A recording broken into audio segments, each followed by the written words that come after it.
चलिए देखिए, सुनिए ध्यान से।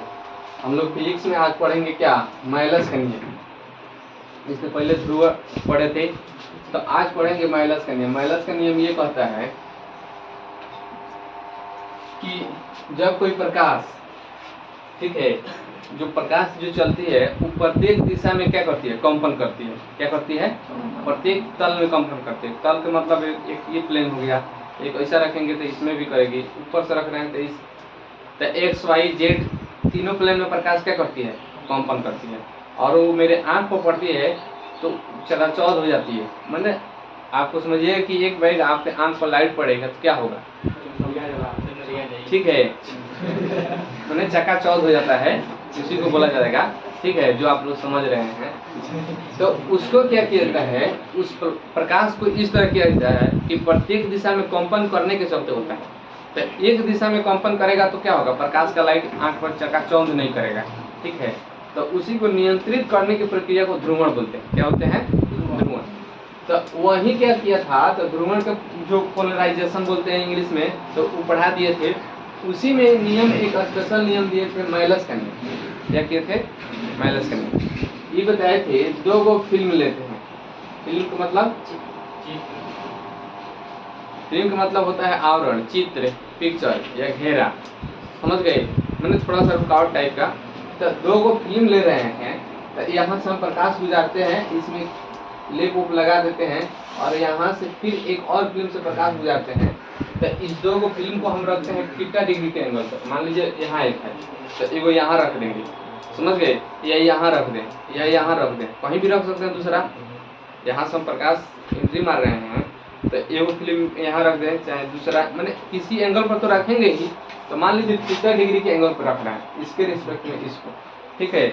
तो जब प्रकाश एंट्री करेगा, तो जो प्रकाश यहाँ आएगा, पहला में नहीं दूसरा में, तो इसको निवेशित प्रकाश की तीव्रता बोलते हैं। क्या बोलते हैं?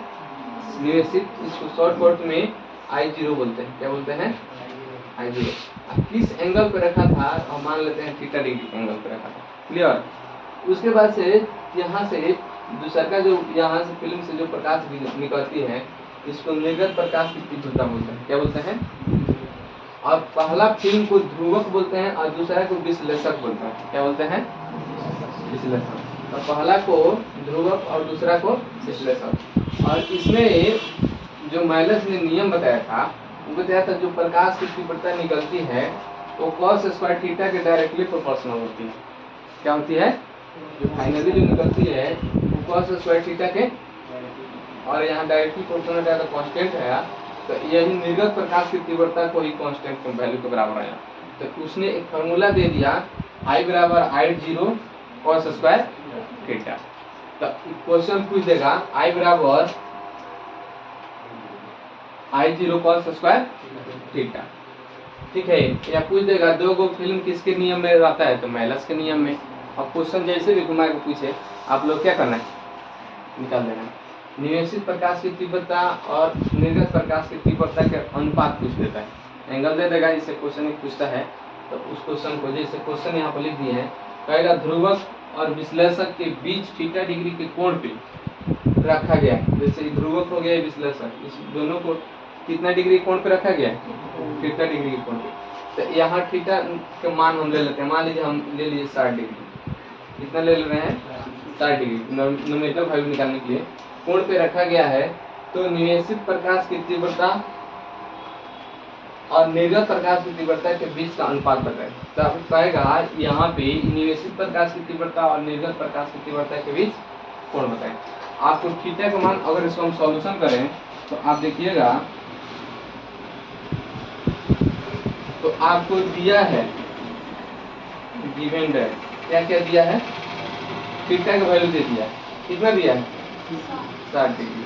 हम फॉर्मूला जानते हैं, I बराबर I0 या I0 cos स्क्वायर थीटा, यही ना।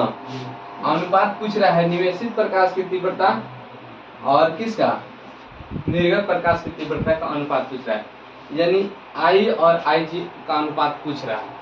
तो इसमें cos स्क्वायर थीटा को हम यहाँ करेंगे, यहाँ लिखेंगे I0 cos स्क्वायर, cos 60 का वैल्यू, थीटा का वैल्यू 60 दिया तो 60 पुट कर देंगे तो कितना मान होता है? और 60 का वैल्यू 1/2 होता है। जी। तो यहाँ हम लिख देते हैं पहले cos 60। अब ये हो गया आई स्क्वायर में है, अब ये आई हो गया आई 0 और cos स्क्वायर यहाँ 1/4 हो जाएगा, ठीक है। डायरेक्ट ले लें। जी। cos 60 को 1/2 अनुपात हो गया कितना। अब इसको क्या करते हैं, उधर भेज देते हैं, समझ गए। ये हो जाएगा 4i बराबर I0। अब देखिएगा, अब I अनुपात I0 पहले कौन दिया है, निवेशित प्रकाश और निर्गत प्रकाश। तो निवेशित प्रकाश I0 है, तो I0 पहले कर देते हैं। तो I0 अनुपात I, तो I0 का वैल्यू कितना होगा, 4 कोएफिशिएंट एक्सचेंज करेंगे। तो यहाँ आ गया 4 और इसका 1, तो 4 अनुपात 1 जिस ऑप्शन में होगा मेरा क्या हो जाएगा आंसर। तो दिक्कत, तो निवेशित प्रकाश तुझे न्यूमेरिकल के साथ हम लोग पढ़ रहे हैं, कहीं से कुछ छूटने का कोई चांस नहीं है। तब देखिए निवेशित प्रकाश और निर्गत प्रकाश की तीव्रता के बीच का अनुपात अगर पा दिया तो बस इस फार्मूला को याद रखना चाहिए, और फार्मूला याद है तो आपको क्या है, आपको बन जाएगा। तो यहाँ पे आपको क्या करना है, इस फार्मूला में पुट कर दीजिएगा। तो ध्यान रहना चाहिए कि यहाँ पे क्या है, निवेशित प्रकाश है और निर्गत प्रकाश है, बन जाएगा। देखिए सबसे पहले चीज प्रकाश जो आती है कंपन करते हुए आती है। क्या करती है, कंपन करते हुए आती है। तो कंपन करते हुए आती है तो जितना ही प्रत्येक तल में कंपन करेगी तो आंख पर जो पड़ेगी तो उसको चकाचौंध उत्पन्न करती है। तो उसके लिए फिल्म रखा जाता है। देखिएगा कि जो सवारी गाड़ी होती है रात में, देखिएगा सीधा जो चलता है तो आंख पे चकाचौंध कर देता है, लेकिन उस क्या करता है, उसको डाउन करता है। डाउन करता है क्यों, कि देखिएगा कि लाइट में नीचे वाला भाग में हल्का पेंट किया रहता है, तो वहीं फिल्म लगाया रहता है, आवरण लगाया रहता है, तो प्रकाश को नियंत्रित कर देता है। तो नियंत्रित कर देता है तो सामने वालों को फ्रेश रास्ता दिखाई देता है, तो निकल जाता है। तो वही ध्रुव के काम करता है। समझ में आया। प्रैक्टिकल रात में गाड़ी उड़ी चलाते हैं आप लोग, तो देखिएगा कि पता है लाइट डाउन करो, तो डाउन करता है ना, डिफर देता है, तो मैंने किसी भी माध्यम से बताता है, लेकिन कहता है ना लाइट को डाउन करो, तो डाउन कर कीजिएगा तब क्या होता है, देखिएगा आपके आंख पर चकाचौंध नहीं होता है, उसके बाद रास्ता फ्रेश दिखाई देता है। तो वहीं डाउन करता है तो नीचे हल्का लाइट देखिएगा, वो फिल्म आवरण की तरह घिरा रहता है, वही फिल्म रहता है, उसको नियंत्रित कर देता है। समझ गए। तो वही ये होता है। एक इसी में एक और ब्रूस्टर का नियम, मैंने ब्रूस्टर एक वैज्ञानिक था, उसने बताया था कि प्रकाश किसी परावर्तक सतह से रिफ्लेक्शन से बताया था कि किसी परावर्तक सतह से टकराती है तो प्रत्येक तल में, इसको इस तरह से लिखने का मतलब कि चारों तरफ कि प्रत्येक तल में ये क्या होती है, चकाचौंध उत्पन्न करते हुए आती है, और टकरा के प्रत्येक तल में ही चकाचौंध उत्पन्न करते हुए लौट जाती है। समझ गए। लेकिन एक एंगल इसका ऐसा होगा, कोई एंगल एक ऐसा फिक्स होगा जिस पर ये चकाचौंध करते हुए तो आएगी, लेकिन लौटते वक्त एक ही तल में ये क्या होगा, मैंने चकाचौंध करते हुए जाएगी। प्रत्येक मैंने तल का नियंत्रित हो जाएगा और एक तल में जाएगी, एक तल में भी नहीं जाएगी तो फिर तो प्रकाश दिखाई नहीं देगा, तो एक तल में तो जाना ही है। तो जो एक फिक्स एंगल होगा, और उसी एंगल फिक्स को बोला था आई पी। क्या बोला था, और बोला इसका अपवर्तनांक का एक फार्मूला बताया था, यानी अपवर्तनांक बोला था 10 IP। बस यही एक फार्मूला बताए थे। हाँ म्यू, तो अपवर्तनांक म्यू को अपवर्तनांक बोला जाता है। तो यहाँ पर इसका फार्मूला क्या बताया था 10 IP। बस इसमें यही ब्रूस्टर का नियम एक याद रखना है। देखिए ये जो है एक फिक्स एंगल पे ये बताए थे, बहुत सारा सर्च किए वैज्ञानिक जो होता है ना, बहुत सारा सर्च करने के बाद तो ये तो आ रहा है और उसी तरह निकल जाएगा। लेकिन एक एंगल ऐसा होगा, कहने का मतलब ये है कि इस तरह से प्रकाश आएगा, इस तरह से जाएगा, इस पर आएगा जाएगा, लेकिन इसी में इतना अविलंब से यहाँ 90 डिग्री के बीच में एक ऐसा एंगल फिक्स होगा जिस पर क्या होगा, चकाचौंध नहीं उत्पन्न करेगी। मान लीजिए वो एंगल यहाँ है, इधर इधर जाएगी तो आएगी तो चकाचौंध करते हुए, लेकिन एक एंगल ऐसा फिक्स होगा जिस पर वो रिफ्लेक्ट करेगी तो चकाचौंध उत्पन्न नहीं करेगी, नियंत्रित करते हुए उत्पन्न करेगी, यानी किसी एक ही डायरेक्शन में क्या होगी, चकाचौंध होगा, वही ब्रूस्टर ने बताया था। समझ में आया? जैसे होता है ना घर में, देखिएगा बड़ा बदमाश लड़का रहता है, किसी से नहीं, लेकिन एक आदमी जरूर होगा जिसको देख कर डर जाएगा, होता है। तो उसी तरह से है, यहाँ से यहाँ तक कि 90 डिग्री कोण है, तो किसी डिग्री पर नियंत्रित नहीं हो रहा है, लेकिन इसमें से कहीं ना कहीं एक ऐसा डिग्री होगा जिस पर ये रिफ्लेक्ट करेगा, तो ये क्या होगा, नियंत्रित मात्रा में जाएगा। समझ गए? आप लोग देखते हैं कि खूब, लेकिन एक आदमी को देखते हैं तो एकदम पारा डाउन हो जाता है, होता है हर आदमी के साथ, क्या होता है कि नहीं होता है? तो वही ये है, उसका एग्जाम्पल इतना बढ़िया दे दिए। इस पर सवाल नहीं पूछता है, तो क्वेश्चन नहीं पूछता है, फिर भी बता दिए। ये स्टार्ट है ना,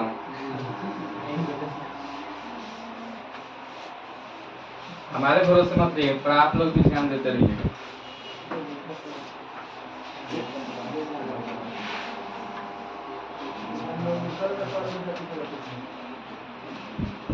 सुनिए,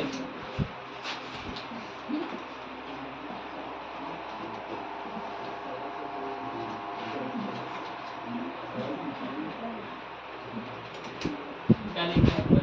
विवर्तन,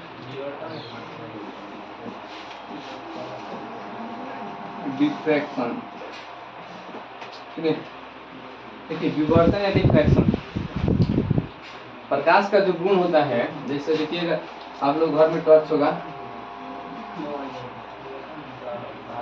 आए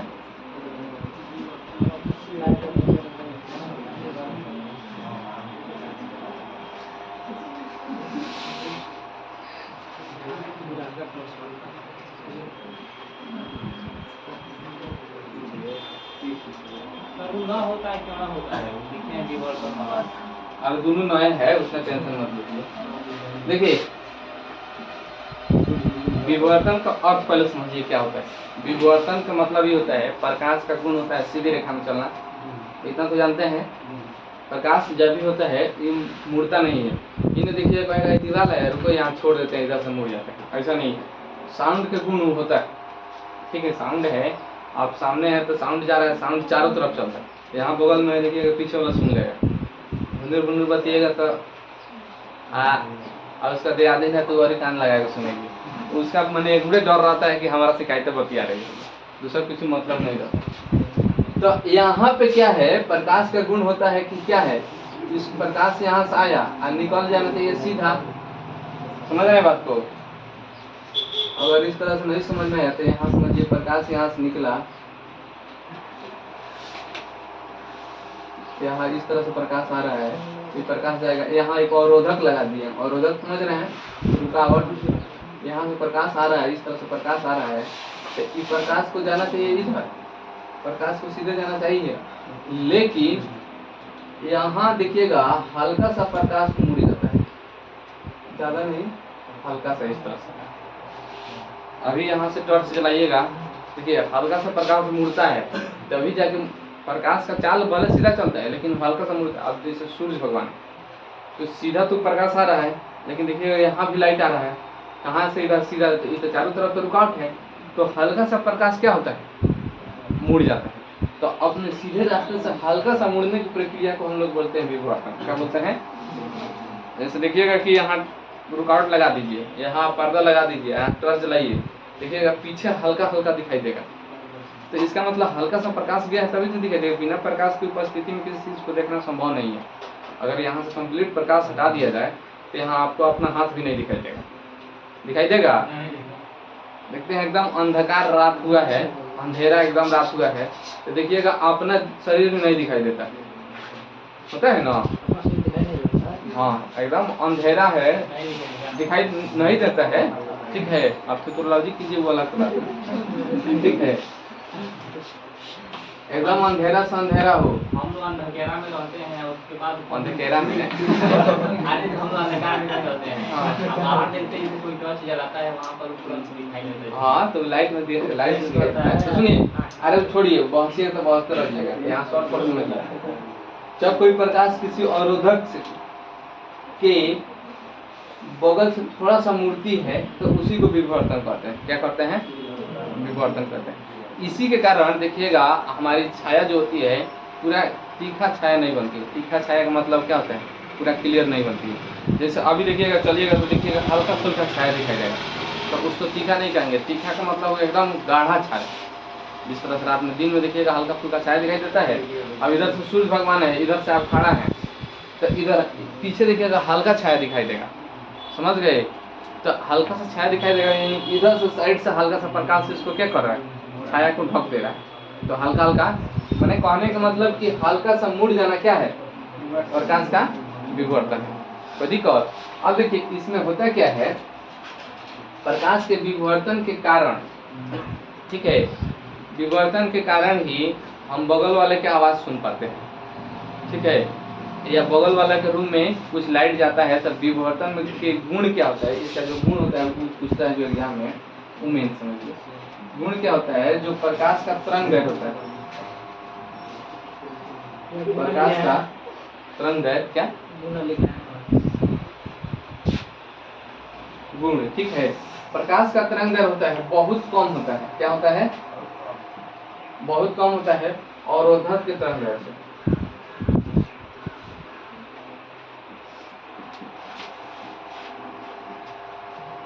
ठीक है। और एक होता है ध्वनि, तो ध्वनि का तरंग दैर्घ्य होता है ज्यादा होता है, किसके, अवरोधक। सुनिए, काहे हंस रहे हैं, हम समझ रहे हैं। सुनिए, यहाँ जो प्रकाश का तरंग दैर्घ्य होता है, क्योंकि यहाँ देखिए इस रूम में लाइट जलेगा तो बगल वाला रूम में नहीं दिखाई देगा। बहुत होगा कि हल्का फुल्का उसके खिड़की से या गेट से बाहर हल्का सा दिखाई देगा। यहाँ हम बॉल जला दें तो बगल वाले रूम में देखिएगा बॉल लाइट नहीं जाएगा, जाएगा नहीं जाएगा। तो इसका तरंग दैर्घ्य बहुत कम होता है, क्या होता है, बहुत कम होता है। यहाँ पे कम लिख देते हैं, यहाँ पे अधिक लिख देते हैं। तो और लेकिन हम यहाँ बोलेंगे तो बगल वाला रूम के क्या करेगा, सुन लेगा। अगर उसके फेवरेट के बात बोले हैं तो खुश हो जाएगा। अगर शिकायत किए हैं तब तो समझ ही रहे हैं, बर्दाश्ती होता बर्दाश्त पर लगाना, तो ठीक है, बाकी तो आप लोग समझ ही रहे हैं। तो एक क्वेश्चन पूछता है, हम बात कर रहे हैं किसी रूम, आप क्वेश्चन किस तरह पूछेगा ये समझिए, कि हम बात कर रहे हैं किसी रूम में, तो बगल वाले के रूम में दिखाई सुनाई देता है, किसके कारण, विवर्तन के कारण, अपवर्तन के कारण, वर्ण विक्षेपण के कारण, विसरण के कारण, विवर्तन के कारण, ठीक है। या हमारे रूम में प्रकाश जल रहा है तो बगल वाले के रूम में प्रकाश नहीं जा रहा है, किसके कारण, विवर्तन के कारण। या हल्का सा प्रकाश मूर्ति है अपने रास्ते से, प्रकाश की गुण होता है सीधा चलना, लेकिन अपने रास्ते से हल्का सा मूर्ति है, किसके कारण, विवर्तन के कारण। इतना याद रखना है। तो बगल वाले एग्जाम्पल के रूप में बता दिए, बगल के रूम में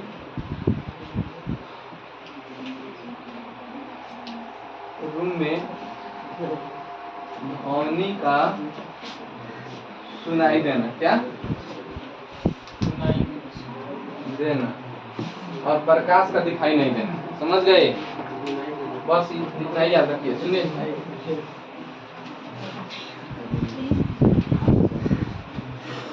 इसका सब पीडीएफ हम ग्रुप में डाल देंगे लिखा हुआ, आप लोग को टेंशन नहीं लेना है।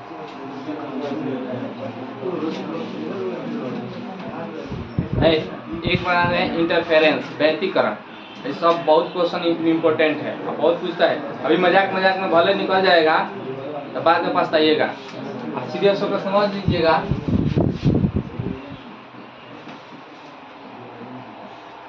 देखिए सुनिए, जितना इम्पोर्टेंट क्वेश्चन है, ह्यूमन नेचर होता है, आदमी के नेचर होता है, जो चीज़ फ्री में मिलता है ना उसका कीमत नहीं होता है, और जब वो हाथ से निकल जाता है ना तब आदमी को उसके कीमत का पछतावा होता है।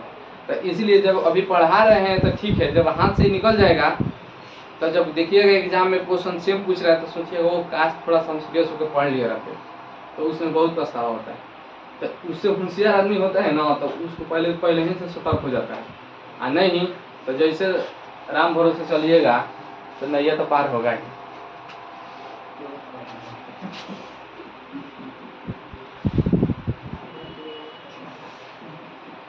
देखिए व्यतिकरण क्या होता है, खूब ध्यान से समझिएगा तब समझ में आएगा। व्यतिकरण जो इंटरफेरेंस जो होता है, प्रकाश की दो तीव्रता जिसकी आयाम और आवृत्ति समान, समझ गए, माने ऐसे प्रकाश ऐसी दो प्रकाश की किरण जिसकी आयाम और तीव्रता क्या हो, समान हो, सेम कला में मिलती है, तो उसकी तीव्रता में क्या होती है, परिवर्तन आ जाता है, या क्या होता है, परिवर्तन हो जाता है, कमी हो जाता है, या वृद्धि हो जाता है। समझ गए, दो को मिलेगा तो क्या होगा, वृद्धि हो जाता है, नहीं तो कमी हो जाता है। अगर विपरीत में मिला, समझ गए, तो क्या होता है, कमी हो जाएगा। अगर सेम में मिला तो वृद्धि हो गया, समान कला में, समान कला, तो उसी को व्यतिकरण कहते हैं। समान आवृत्ति और समान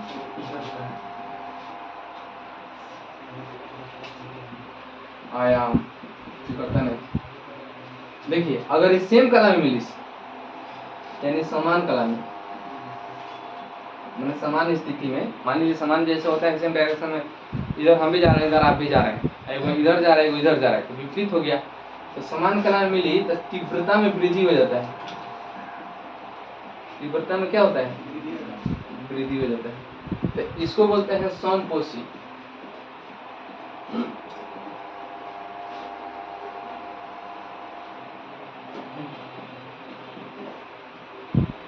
क्या बोलते हैं, समपोषी।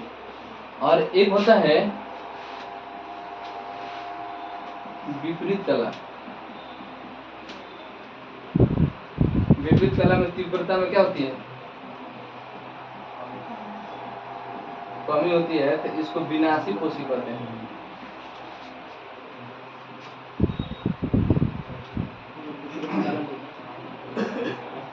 लिखिए मत, सुनिए, इसको समझिए।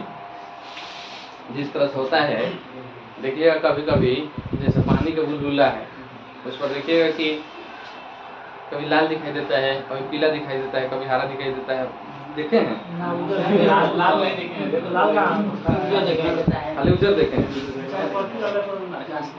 नहीं दिखाई, नहीं देखा ना। देखिए आज देख लीजिएगा, पानी में क्या कीजिएगा ना, साबुन हल्का सा घोल दीजिएगा और उसमें बुलबुला होगा तो देखिएगा चमकेगा। देखिएगा हम छोटा बच्चा में क्या करते थे, पाइप से फूंकते थे, फूंके हैं लोग, आज ये दुकानें चलाते रह गए, तो कभी कीजिएगा, ठीक है? हाँ, देखिए शैम्पू घोर के किए, कुछ भी घोर के किए हैं, ठीक है?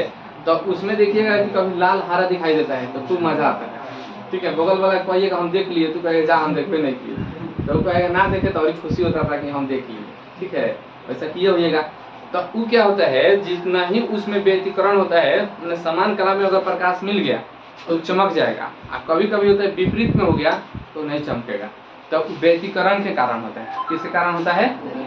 तो वही याद रखना है कि समान कला में क्या होता है, तो अगर तीव्रता बढ़ गई तो उसको बोलते हैं समपोषी। क्या बोलते हैं? समपोषी। इसको क्या बोलते हैं? इसको इंग्लिश में बोलते हैं कंस्ट्रक्टिव।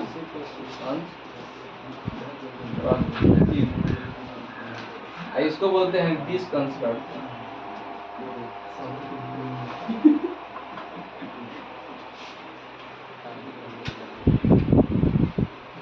डिस्ट्रक्टिव की डिसकंस्ट्रक्टिव नहीं, डिस्ट्रक्टिव बोलते हैं।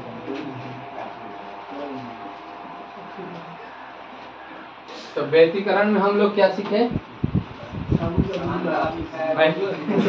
बुलबुला नहीं, तो एग्जाम्पल बताए समझने के लिए। समान आवृत्ति या समान आयाम दो किरण, ठीक है, जब सेम कला में मिलती है तो उसकी तीव्रता में वृद्धि हो जाती है। अगर विपरीत कला में मिलती है तो तीव्रता में क्या होती है? कमी होती है। अगर तीव्रता में वृद्धि हो जाती है तो उसको बोलते हैं क्या? समपोषी। और तीव्रता में कमी हो जाती है तो उसको बोलते हैं विनाशी। ठीक है, तो ये एग्जाम्पल में क्वेश्चन में डायरेक्ट दे देगा, ठीक है? तो इसी को बोलते हैं व्यतिकरण। क्या बोलते हैं? या इसे भी देखिएगा कि पानी के ऊपर अगर तेल डाल दीजिएगा तो वो चमकता है, ठीक है, क्योंकि तेल के ऊपर ही क्या होता है, उगाया जाता है, चमकने लगता है। तो व्यतिकरण है, ये एग्जाम्पल के रूप में पूछता है। तो ज्यादातर एग्जाम्पल दे देगा, ऑप्शन में देगा व्यतिकरण, विवर्तन, अपवर्तन। अब इसी में से खोजना है। तो अपवर्तन क्या होता है, एक माध्यम से बताए थे, एक माध्यम से दूसरे माध्यम में जाता है तो अविलंब से दूर जाता है, नहीं तो अविलंब से नजदीक आता है। जिसका एग्जांपल बताए थे कि पानी में, नाद में पानी रख दीजिए, चाहे टैब में रख दीजिए, कोई छड़ डालिएगा तो मुड़ा हुआ दिखाई देगा, या सिक्का वास्तविक ऊंचाई से ऊपर दिखाई देगा, तो वो अपवर्तन होता है। अब विवर्तन क्या हो गया, प्रकाश का हल्का मुड़ना, ठीक है। व्यतिकरण क्या हो गया, समान कला या विपरीत कला में मिल रहा है, ये हो गया। एक पढ़ाए थे परावर्तन, जब किसी सतह से कोई प्रकाश टकरा के वापस नहीं, हाँ वापस जाती है तो उसको क्या बोलते हैं, परावर्तन। एक बताए थे पूर्ण आंतरिक परावर्तन। पूर्ण आंतरिक परावर्तन कब बताए थे, जब सघन माध्यम में कोई प्रकाश विरल माध्यम में जाती है तो वो क्या होती है, सेम कला में विरल माध्यम में जाने से पहले ही लौट जाती है, ठीक है। जो क्रांति कोण से ज्यादा मान के होता है, क्रांति कोण के बताए थे कि जब ऐसा एक डिग्री जो रिफ्लेक्टेड एंगल रहती है सीधे 90 डिग्री पे जाती है तो क्रांति कोण होता है, और उससे पहले ही आ जाती है सेम कला में तो क्या होता है, हाँ। तो यहाँ पे पूर्ण आंतरिक परावर्तन बता दिए थे। कोई दिक्कत, बस इतना ही इसमें सीखना है। सुनिए अब आइए पढ़ा रहे हैं रेनबो। रेनबो जानते हैं ना, इंद्रधनुष देखें,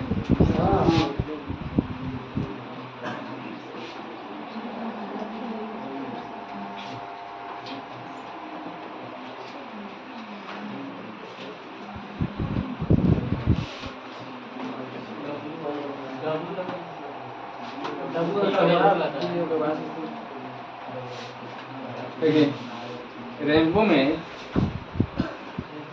रेनबो का जो गुण होता है, इसमें काम किया, इसका जो घटना होता है, आर नहीं लिखे हैं, एम की जगह पर एन होता है। अच्छा एम लिख दिए हैं।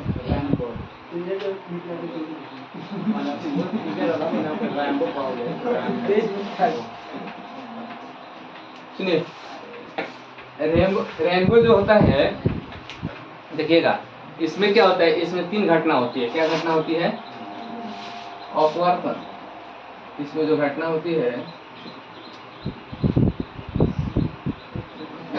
अपवर्तन,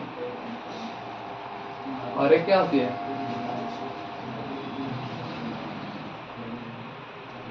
पूर्ण आंतरिक परावर्तन।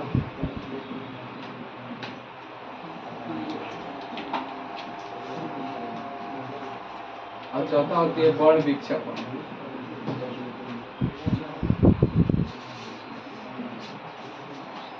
तीसरा 2 3। और देखिए एक चीज और, रेनबो जो होती है उसके बीच में पूछता है कौन कलर होती है, येलो नहीं, रेनबो तो अलग होता है चौड़ाई के हिसाब से, हाँ उसके बीच में कौन कलर होती है,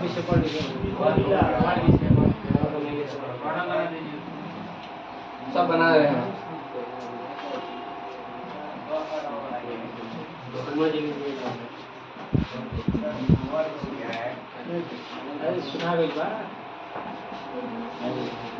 तो सब याद कर लिए वीडियो वर्जिनिया पिनाला का, अरे पूछेंगे लाइन से तब सुनिए।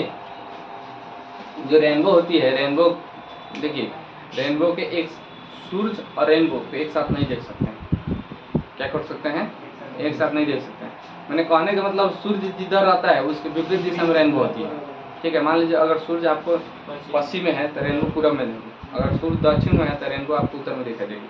मैंने कहने का मतलब एक ही साथ दोनों नहीं देख सकते हैं। क्या, सूर्य अगर दक्षिण में दिखाई दे तो ये उत्तर में दिखाई देगी, विपरीत का मतलब समझ रहे हैं ना, कि आप सोचिए कि एक के साथ खड़ा करते इधर रेनबो है उसके आगे उधर सूर्य है, कि हम देख लें तो नहीं देख सकते। एक बार रेनबो देखिएगा आप फिर पीछे घूमिएगा तभी सूर्य देख सकते हैं, समझ गए पहला चीज। इसीलिए इसमें एक गुण और है कि 12 बजे आप रेनबो को नहीं देखिएगा, या और इसका जो रेनबो जो होता है या तो बारिश के टाइम में दिखाई देगा, माने बारिश हो रहा है उसी टाइम बारिश के साथ,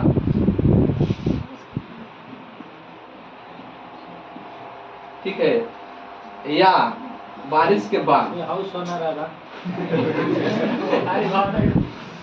वर्षा के साथ या वर्षा के बाद। एक और तीसरा कंडीशन, 12 बजे दिन में नहीं देख सकते। क्या कर सकते हैं? 12 बजे दिन में नहीं, ठीक है, नहीं दिखता है। सुनिए, यहाँ 12 बजे इतना आप लोग कॉन्सेप्ट सीख गए। और इस दो टाइप का होता है। कितना टाइप का होता है इसमें? टाइप जो होता है, टाइप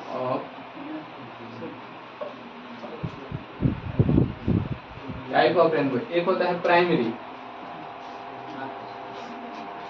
और दूसरा होता है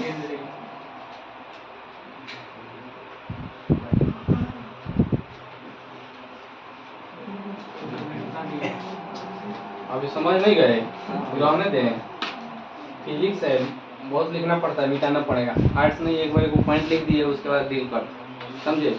तो थोड़ा थोड़ा मिटते रहेगा। देखिए, प्राइमरी रेनबो में होता क्या है, पूछ देगा ऊपर लाल रहता है नीचे बैंगनी रहता है, कि नीचे लाल रहता है ऊपर बैंगनी रहता है, ठीक है? तो इसमें क्या है, इसमें मान लीजिए यहाँ से प्रकाश आई, कि पानी का बुलबुला होता है। रेनबो क्या होता है? पानी का बुलबुला होता है। पानी के बुलबुला से प्रकाश गुजरती है तो लेंस की तरफ 7 रंगों में बढ़ जाती है, समझ गए? तो वो भले जनरली नहीं दिखाई देता है, लेकिन लेंस वन से देखिएगा तो अच्छा दिखेगा, कभी कभी गलती से दिखाई भी दे देता है, ठीक है, जब उसमें साबुन उन लगाइएगा। तो यहाँ से जो प्रकाश एंट्री की, समझ गए? तो यहाँ से एंट्री करेगी तो हल्का से ही मुड़ जाएगी इस तरह से अभिलंब की तरफ। देखिए, ये दूसरा माध्यम ना हो गया। बताए थे जो अपवर्तन बताए थे, जब एक माध्यम से दूसरे माध्यम में जाती है तो प्रकाश अपने पथ से विचलित जाती है। अगर सघन माध्यम में गई है तो अभिलंब की तरफ झुक जाएगी, विरल माध्यम में जाएगी तो अभिलंब से दूर जाएगी। तो ये है हवा, तो ये विरल का काम करता है। आई है पानी का बुलबुला, तो ये सघन हो जाएगा उससे, तो ये थोड़ा अभिलंब की तरफ झुकती है। तो यहाँ से क्या, यहाँ पर कौन घटना हुआ? अपवर्तन हुआ। क्या हुआ? देखिए, हम बताए थे इस तरह से, यहाँ से प्रकाश जा रही है, इधर से झुक जा रही है, तो इस सघन होगा, विरल होगा, इधर सघन हो गया, तो प्रकाश झुकती है तो यहाँ अपवर्तन है ना हुआ। तो वही प्रक्रिया इस तरह से हुआ था, थोड़ा झुक गई तो यहाँ अपवर्तन प्रक्रिया हुआ। उसके बाद से क्या होता है, प्रकाश क्या होती है, यहाँ से आती है इस तरह से, फिर यहाँ से यहाँ टकरा के आएगी और यहाँ से 7 रंगों में बढ़ जाएगी। कब होगा? इस तरह से 7 रंगों में क्या होगी? बढ़ जाएगी।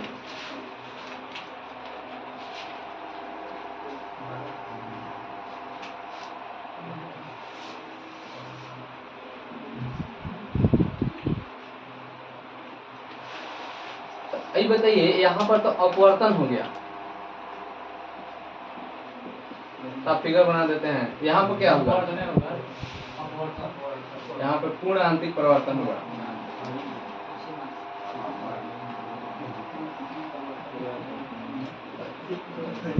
यहाँ पर दूसरा माध्यम में जाती तब ना, इससे में माध्यम में लौट गई, यहाँ से गई आखिर इधर आ गई, समझ गए? तो सेम माध्यम में लौट गई। और यहाँ पर क्या हुआ? वर्ण विक्षेपण हो गया।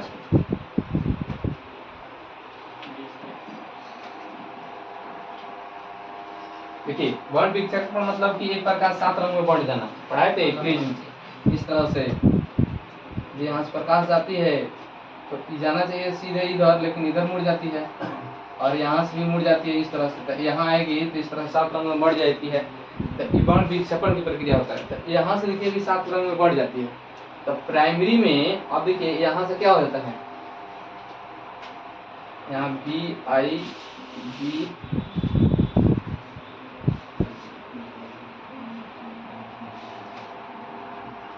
विब्जियोर। तो यहाँ देखिएगा ई भाग हो गया ऊपर, आई भाग हो गया नीचे। तो इसमें आपको कह देगा कि अब देखिए इस फिगर से आपको ये पता चल गया कि एक बार अपवर्तन हुआ, एक बार पूर्ण आंतरिक परिवर्तन हुआ, एक बार वर्ण विक्षेपण हुआ। तो प्राइमरी में कहेगा कि प्रकाश जो रेनबो में होती है उसमें कितना बार बाण विक्षेपण होता है? एक बार। कितना बार पूर्ण आंतरिक परावर्तन होता है? एक बार। और कितना बार अपवर्तन होता है? एक बार। उसमें प्रकाश की किरण में रेड कलर ऊपर होती है कि नीचे? तो रेड कलर ऊपर। बैंगनी कलर किधर होती है? तो इतना फिगर अगर रटते तो रटते रह जाते, भुला जाते। अगर फिगर अगर सेम याद हो गया तो इतना तो याद हो गया। तो इसमें क्या होता है, रेड कलर ऊपर होगा, बैंगनी नीचे होगा। एक बार अपवर्तन की क्रिया होगा, एक बार पूर्ण आंतरिक परावर्तन की क्रिया होगा और एक बार बाण विक्षेपण हो जाएगा। तो देखो अब देखिए कि प्राइमरी की घटना होती है। सेकेंडरी में क्या होता है, इस तरह से प्रकाश आई और ये क्या हो गया, प्रकाश आई और ये खाली आई जा नहीं रही है, आई और एक बार क्या हो गया, इस तरह से मुड़ गई। तो जाना चाहिए इधर, लेकिन यहाँ पर क्या है, अपवर्तन हो गया तो इधर मुड़ गया और फिर यहाँ से एक बार इधर मुड़ेगी और फिर यहाँ से एक बार इधर जाएगी। तो यहाँ पे क्या हो गया, अपवर्तन हो गया और यहाँ पे क्या हो गया, पूर्ण आंतरिक परावर्तन। और यहाँ पे क्या हो गया, पूर्ण आंतरिक परावर्तन। और यहाँ से 7 रंग में बढ़ जाएगी इस तरह से।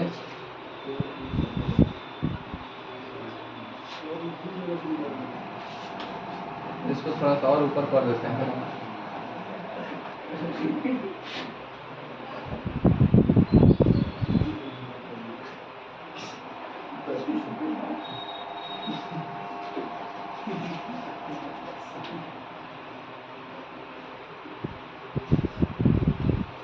इस बार इधर से लिखिएगा VI B